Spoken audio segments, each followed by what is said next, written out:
আজকে তোমাদের আমি দেখাবো ইলিশ মাছের মাথা দিয়ে মুসুরির ডাল।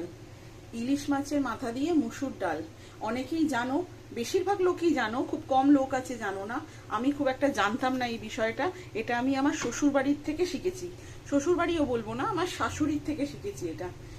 ইলিশ মাছের মাথা দিয়ে মুসুর ডাল। মুসুর ডালটা আমিষ ডাল, এটা সবাই জানো। নিরামিষের দিন কিন্তু মুসুর ডাল খেতে নেই, সেই জন্য আমি এটাকে আমিষভাবে করছি। ইলিশ মাছের মাথা দিয়ে মুসুর ডাল, যার জন্য আমার লাগবে হচ্ছে প্রথমেই ইলিশ মাছের মাথা, যতটা পরিমাণ তোমাদের লাগে তোমরা নিয়ে নেবে। তার উপরে লাগবে হচ্ছে মুসুরির ডাল। মুসুর ডাল আমি সেদ্ধ করে রেখেছি, তার যাতে তোমাদের দেখাতে সহজ হয়ে যায়, আলাদা করে আর সেদ্ধ করিনি। মুসুর ডাল আমার নুন হলুদ দিয়ে সেদ্ধ করা আছে, আর আমি কিন্তু কিচ্ছু দিইনি। আর যেটা লাগবে সেটা হচ্ছে ফোড়ন। সামান্য এইটুকু জিনিস দিয়ে কিন্তু আজকে রান্নাটা আমাদের হয়ে যাবে।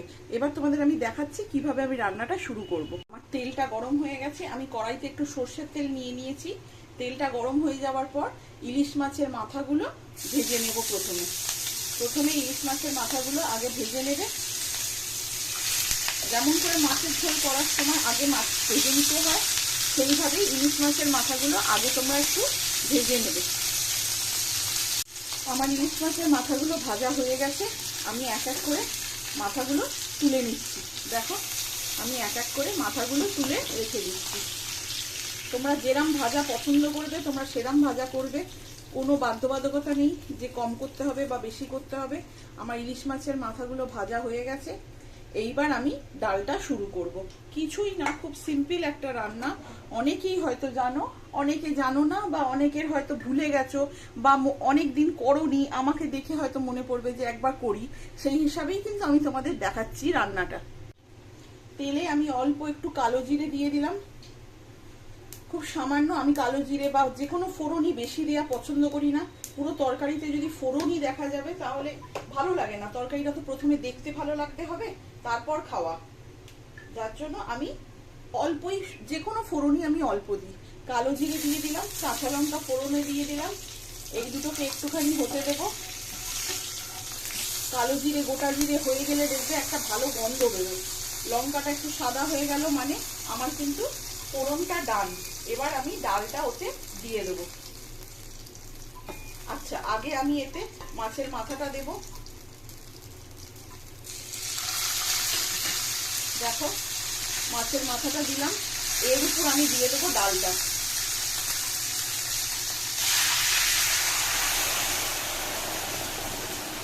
দেখেছো, কিছুই কিন্তু না, ডালটা নুন হলুদ দিয়ে সেদ্ধ করা আছে। টেস্ট করে তারপরে কিন্তু তোমরা নুন দেবে, তার আগে কিন্তু দিও না। বেশি নুন হয়ে গেলে সমস্যা হয়ে যাবে। ডাল আমার নুন হলুদ দিয়ে সেদ্ধ করা ছিল, মাথাটা দিয়ে ডালটা আমি দিয়ে দিলাম। এবার সামান্য একটু ফুটিয়েই কিন্তু আমি নামিয়ে নেব। আমার ডাল কিন্তু ফুটে গেছে। ডাল কিন্তু মাথাটা কিন্তু সেদ্ধ হয়ে গেছে, ভাজার সময় সেদ্ধ হয়ে যাবে এমন কিছু না। স্টিল মাথার যে রসটা সেটা ডালে যাতে বেরিয়ে যায়, সেই জন্যই কিন্তু ডালটা ফোটানো মাথা দিয়ে। নাহলে তোমরা পরেও মাথা দিতে পারো, নামাবার সময়ও থালায় প্লেটিং করে মাথা দিয়ে ডাল নামাতে পারো, সেগুলোও করতে পারো। কিন্তু তুমি সেই স্বাদটা পাবে না। ইলিশের মাথাটা ফুটলে যে রসটা বেরোবে তাতে যে স্বাদটা পাবে।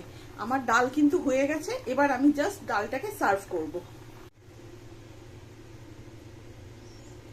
ইলিশ মাছের মাথা দিয়ে মুসুর ডাল।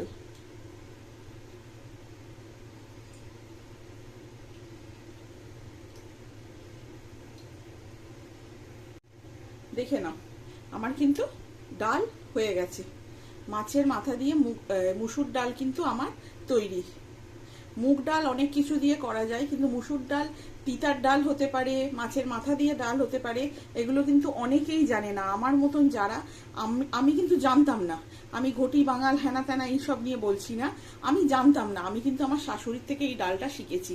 আজ ভাবলাম তোমাদের সাথে শেয়ার করি। যারা জানো তারা একবার বাড়িতে বানিয়ে খেয়ে নেবে, অনেকদিন হয়তো তোমরা খাওনি। যারা জানো না তারা অন্তত একবার টেস্ট করো। তোমাদের টেস্ট বাদের সাথে যদি মেলে তাহলে প্রতিবার করো, না হলে অন্তত একবার, অ্যাটলিস্ট একবার ডালটাকে ইলিশ মাছের মাথা দিয়ে করে দেখার চেষ্টা করো। আশা করছি তোমাদের ভাল লাগবে। আজকের জন্য তোমাদের কাছে আমি এই রেসিপিটাই রাখলাম। তাহলে আজকের মতন চললাম আমি। কালকে আবার নতুন একটা রেসিপি নিয়ে তোমাদের কাছে আবার আসবো। Thank you very much.